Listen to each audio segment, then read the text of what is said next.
When I got married, most of what I knew about romantic love was picked up from Bollywood movies.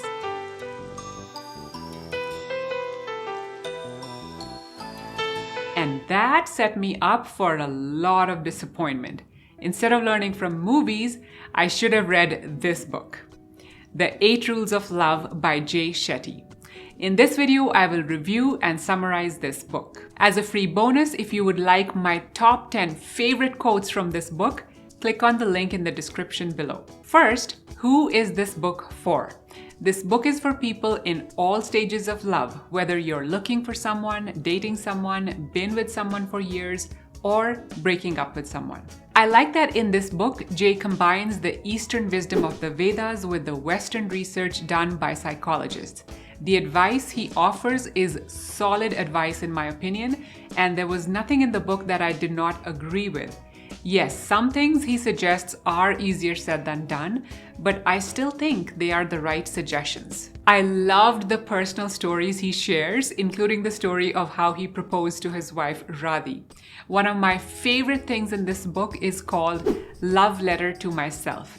If you can only read 2 pages in this book, read this love letter to yourself. In fact, read it every morning before you start your day. I also love the exercises and meditations that he shares. If you're short on time, I would say skip everything else and do one of the exercises or meditations. Maybe pick a different exercise for every day, or you may benefit from repeating the same one for a while. Just trust your intuition on this. This is not the kind of book that you read from front to back and then you put it away. It's more like a love manual that you consult from time to time, depending upon your need. For example, when you're dating someone, you could browse the list of suggested questions to ask your date.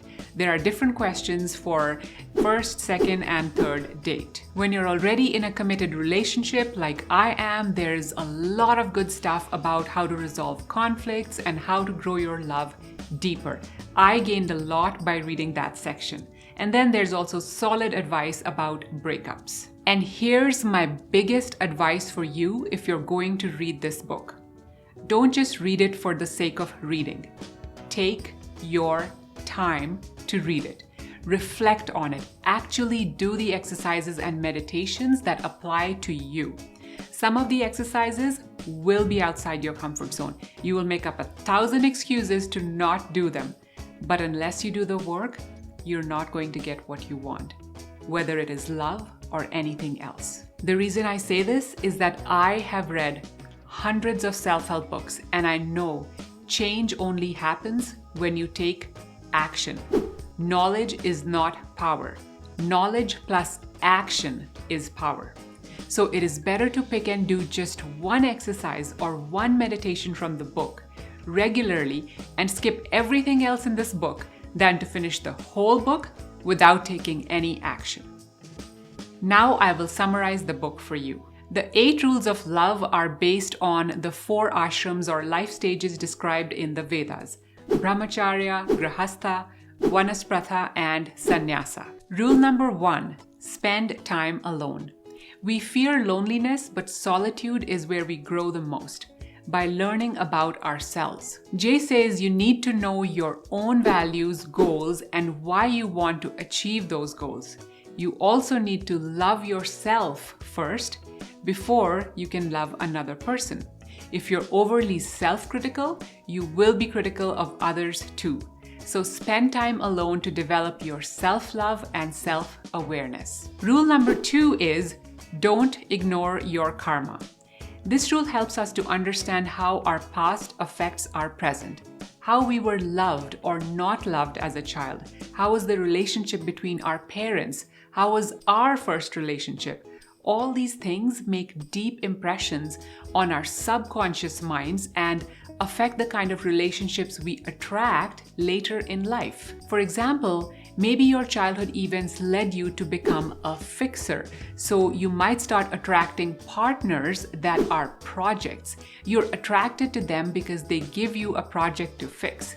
And they are attracted to you because their childhood events have created them into a person that wants to be fixed or helped by someone else. They don't want to help themselves.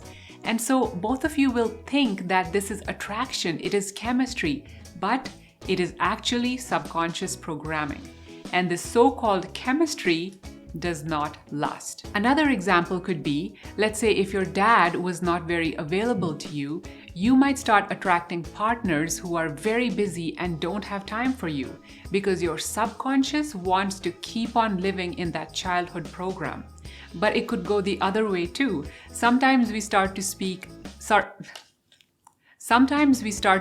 partners who are the opposite of our dad or mom. None of these paths is good for us. If I decide that my relationship with my husband should be exactly like my parents' relationship with each other, or the exact opposite of it, in both cases, I'm not making a conscious choice based on my values and my goals. I'm just letting my past karma or samskara dictate my choices. It's kind of like being on autopilot. But once we understand our own childhood wounds and we heal ourselves, we become a more self-aware version of ourselves that will seek out a partner more consciously instead of acting out of a subconscious program. Before I go to rule 3, make sure to like this video and leave a comment below. It helps to grow the channel. Rule number 3, define love before you think it, feel it, or say it. Jay says, before we decide that we're in love, before we tell another person we love them, and before we determine what it means when they say those words back to us, we must consider how we define love. What do we expect love to feel like? How do we know we love someone? How do we know if they love us? The only way to avoid miscommunication is to talk about love using far more than the 3 words, I love you. He discusses the 4 phases of love: attraction, dreams, struggle and growth, trust. He lists questions you can ask on dates 1, 2, and 3. He advises on how often you should go on dates, and later, as your relationship progresses, how rhythms and routines can help you. Rule number 4, your partner is your guru. Jay says, in living with another person, we grow through observing their behavior toward us. We need to have the attention and patience to process their behavior and figure out the lesson it's teaching us. This is particularly hard if they are annoying us. We assume it's their fault instead of realizing that their actions and our reactions are educating us about ourselves. At the same time, we offer lessons to our partner through our behavior and actions toward them. So we are each other's gurus. If you feel that doing this kind of reflection is too hard or time-consuming to do on your own, a relationship counselor might be able to help.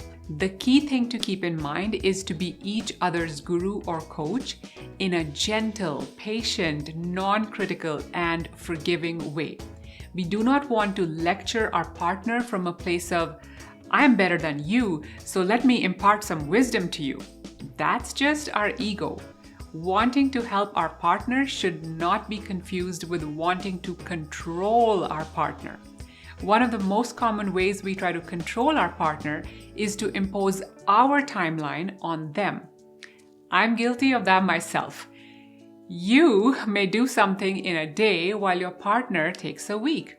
Your timeline is not correct. A guru moves at the time and pace of the student without a deadline. Ooh, that's a hard pill to swallow, isn't it? But it is right. Rule number 5, purpose comes first. It might sound counterintuitive, but according to Jay, purpose should come before our partner. Why? Purpose insulates and protects our self-esteem, and research has connected high self-esteem to more satisfying relationships. We are all confronted with the ups and downs of life, but purpose is an active ingredient that helps us stay stable. We bring that stability to our relationship, and both partners can and should have their own purposes. Rule number 6 is win or lose together. Conflict is not bad. Jay says no matter how compatible a couple is, to live in conflict-free bliss is not love, it's avoidance. One of the biggest factors in a long-lasting relationship is knowing how to fight. Jay says there are 3 kinds of arguments: pointless arguments, power arguments, and productive arguments. He gives advice on how to have productive arguments using the example of Arjun and Duryodhan from the Bhagavad Gita. Rule number 7. You don't break in a breakup. In this rule, Jay offers advice around when to break up, how to break up, and then how to handle yourself during and after a breakup in a healthy way. Rule number 8. Love again and again.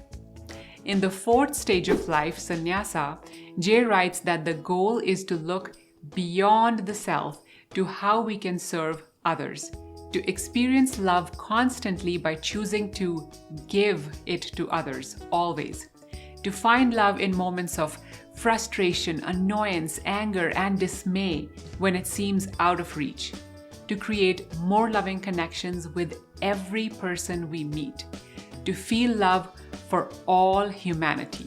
If you would like a free PDF copy of my top 10 favorite quotes from this book, click on the link in the description below. Comment below and tell me which rule number resonated the most with you. See you in the next video. Keep growing. He discusses define love before you